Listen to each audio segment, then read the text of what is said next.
عن جابر بن عبد الله رضي الله عنهما قال كان النبي صلى الله عليه وسلم يصلي الظهر بالهاجرة والعصر والشمس نقية والمغرب إذا وجبت والعشاء أحيانا وأحيانا إذا رآهم اجتمعوا عجل وإذا رآهم أبطأوا أخر والصبح كان النبي صلى الله عليه وسلم يصليها بغلس الهاجرة هي شدة الحر بعد الزوال. اس حدیث کا عنوان یہ ہے کہ رسول اللہ صلی اللہ علیہ وسلم تمام نمازیں کس وقت ادا کیا کرتے تھے، یعنی پانچوں نمازوں کے اوقات جو مسنون اوقات ہیں رسول اللہ صلی اللہ علیہ وسلم کے، آپ کس وقت ادا کیا کرتے تھے. یہ پیچھے فجر کا وقت بیان ہو رہا تھا، ایک بات رہ گئی. یہ اول وقت جو ہے اس کی پابندی انتہائی افضل ہے، اور اس کی فضیلت کا ایک قرینہ یہ بھی ہے کہ یہ وقت ملائکہ کے اجتماع کا وقت ہے. کچھ ملائکہ جو دن کی ڈیوٹی دینے آتے ہیں وہ اس فجر کے وقت آتے ہیں جو فجر طلوع ہوتی، اور عصر تک رہتے ہیں. پھر جو ملائکہ رات کی ڈیوٹی دینے آتے ہیں وہ عصر کے وقت آتے ہیں اور رات تک اپنی ڈیوٹی انجام دیتے ہیں. جو فجر کے وقت آتے ہیں وہ عصر کے وقت لوٹتے ہیں، اور جو عصر کے وقت آتے ہیں وہ فجر کے وقت لوٹتے ہیں. جب واپس جاتے ہیں اللہ تعالیٰ پوچھتا ہے کہ کیف ترکتم عبادی، میرے بندوں کو کس حال میں چھوڑ کر آئے. فرشتے جواب دیتے ہیں اتیناہم وہم یصلون وترکناہم وہم یصلون، کہ یا اللہ جب گئے تھے اس وقت بھی وہ نماز میں تھے، اور جب ان کو چھوڑ کر آئے اس وقت بھی وہ نماز میں تھے. تو جو ملائکہ کے آنے کا وقت ہے یعنی طلوع فجر کے ساتھ، اس وقت اگر نماز نہیں پڑھو گے اور نماز کو مؤخر کرو گے تو یہ ایک عظیم و شان فضیلت، اس سے محرومی. اسی طرح عصر کا وقت ہے، اور خاص طور پہ یہ دو اوقات بڑے قیمتی، بڑے اہم. دیکھیں جنت میں اللہ تعالیٰ کا دیدار دو اوقات میں ہوا کرے گا روزانہ، دن میں 2 دفعہ. ایک فجر کے وقت جب آپ فجر کی نماز ادا کرتے ہیں، اور دوسرا عصر کے وقت.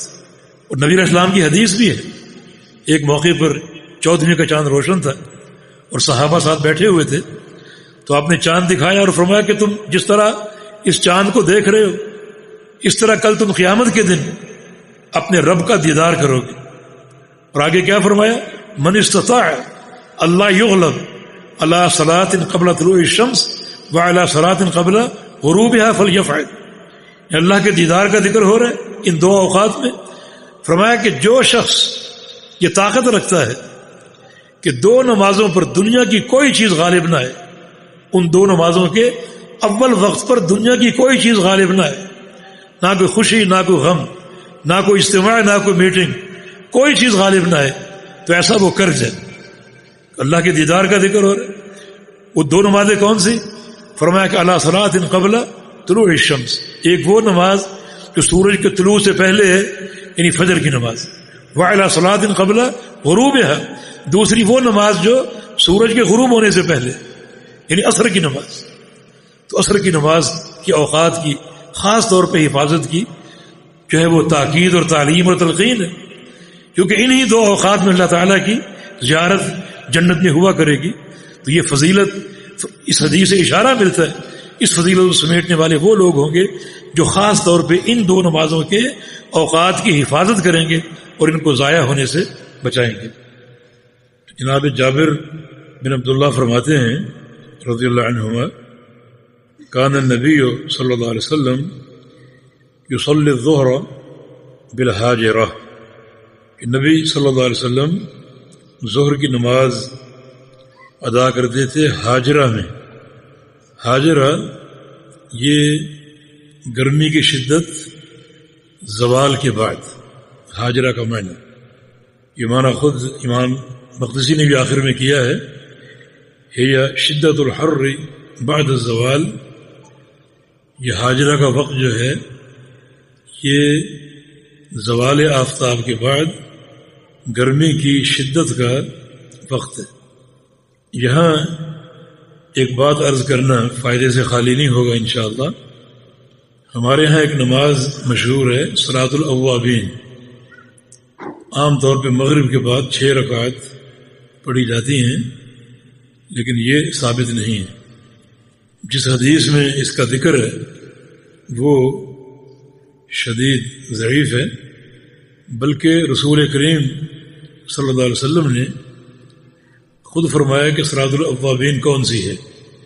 فرمایا کہ صراط الاوابین حین ترمد الفصال، یعنی صراط الاوابین اس وقت ہے جب بکری کا جو بچہ ہے اس کے بال جھڑ جائیں اور شدت حرارت سے گر جائیں، اشارہ ظہر کے وقت، یعنی جو لوگ ظہر کی نماز کی حفاظت کرتے ہیں اور گرمی کی شدت کی پرواہ نہ کرتے ہوئے اول وقت میں اس نماز کو ادا کرتے ہیں تو وہ اوابین ہیں، اور ان کا یہ نماز ادا کرنا یہ صراط الاوابین ہے۔ تو الگ سے جیسے مغرب کے بعد کچھ رکعات پڑھی جاتی ہیں صراط الاوابین کے نام سے، یہ نبی علیہ السلام کے عمل سے ثابت نہیں ہے۔ جس حدیث کا حوالہ دیا جاتا ہے وہ شدید ضعیف ہے۔ تو یہاں ظہر کا وقت بیان ہوا، یصلی الظہر بالحاجرہ، کہ رسول کریم صلی اللہ علیہ وسلم ظہر کی نماز ادا کرتے تھے حاجرہ میں، یعنی زوال کے بعد شدید ترین گرمی میں۔ طبرانی کبیر میں ایک حدیث میں نے پڑھی ہے جس میں رسول کریم صلی اللہ علیہ وسلم کے اس وقت کی بڑی شدید پابندی کا ذکر ملتا ہے، یعنی زوال کے بعد آپ فوراً اذان ہوتے ہی نماز سنتیں شروع کر دیتے اور پھر ظہر کی جماعت قائم ہوتی۔ تو آپ سے پوچھا گیا یا رسول اللہ صلی اللہ علیہ وسلم اس وقت میں آپ اس قدر تعجیل کیوں فرماتے ہیں، جلدی کیوں فرماتے ہیں؟ تو آپ صلی اللہ علیہ وسلم نے فرمایا کہ جب سورج ڈھلتا ہے تو آسمانوں کے دروازے کھول دیے جاتے، میری یہ خواہش ہے کہ اس وقت میں نماز ادا کر رہا ہوں، تو پھر اس نماز کو لیٹ کرنا کوئی اس کی گنجائش نظر نہیں آتی۔ تو اس نماز کا اہتمام بھی اول وقت میں ہونا چاہیے، الا یہ کہ جب شدید ترین گرمی ہو اس وقت ابراد بالظہر کا ذکر ملتا ہے کہ کچھ آپ اس کو ٹھنڈے وقت میں ادا کر لیں۔ والعصر، اور آپ صلی اللہ علیہ وسلم عصر کی نماز ادا کرتے تھے کب؟ والشمس نقیۃ، جب سورج بالکل صاف ہوتا، روشن چمکدار اور صاف، یعنی جب سورج جوں وقت آگے بڑھتا ہے تو اس میں سرخی یا زردی بڑھتی جاتی ہے، لیکن آپ صلی اللہ علیہ وسلم جب عصر کی نماز ادا کرتے سورج بالکل روشن ہوتا اور صاف ہوتا، اور اس کی ٹکیا میں کوئی زردی نہ ہوتی اور کوئی سرخی نہ ہوتی، کیونکہ زردی اور سرخی جو ہے یہ وقت کے تاخر کی علامت ہے، اور اس کا معنی یہ ہوتا ہے کہ سورج غروب ہونے کو جا رہا ہے۔ تو آپ صلی اللہ علیہ وسلم کا عصر کی نماز کا اول وقت یہی تھا، اور یہی وقت آپ ہمیشہ اس کا اہتمام فرماتے تھے کہ سورج بالکل صاف ہوتا اور روشن ہوتا۔ والمغرب، اور مغرب کی نماز آپ ادا کرتے اذا وجبت، جب سورج گر جاتا یعنی غروب ہو جاتا، یعنی غروب آفتاب کے فوراً بعد۔